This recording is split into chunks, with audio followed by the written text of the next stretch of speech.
વલસાડના Dhamdachi national highway number 48 પર luxury bus અને કન્ટેનર વચ્ચે અકસ્માત સર્જાયો, 14 લોકો ઈજાગ્રસ્ત થયા। વલસાડ હાઈવે પર લક્ઝરી બસ અને કન્ટેનર વચ્ચે સર્જાયો અકસ્માત।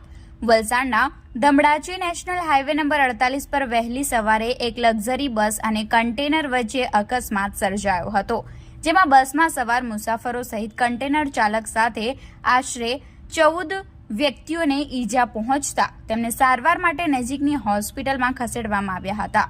આ અકસ્માતની ઘટના સ્થળેથી મળતી વધુ વિગતો મુજબ વલસાડના ધમડાચી હાઈવે પર વહેલી સવારે 4 વાગ્યાના સુમારે વાપી તરફથી એક લક્ઝરી બસ નંબર AP01T7265 નો કંડક્ટર ચા પીવા માટે ધમડાચી હાઈવે પર આવેલા રામગીરી ઢાબા પાસે બસ ઊભી રાખી હતી, જે દરમિયાન પાછળથી પૂરપાટ ઝડપે આવી રહેલા કન્ટેનર નંબર MH46CL4795 ના ચાલકે લક્ઝરી બસમાં ધડાકાભેર અથડાવી દેતા અકસ્માત સર્જાયો હતો, જેમાં લક્ઝરી બસમાં સવાર આશરે 10 થી 12 મુસાફરો અને કન્ટેનર ચાલકને ગંભીર ઈજા પહોંચી હતી।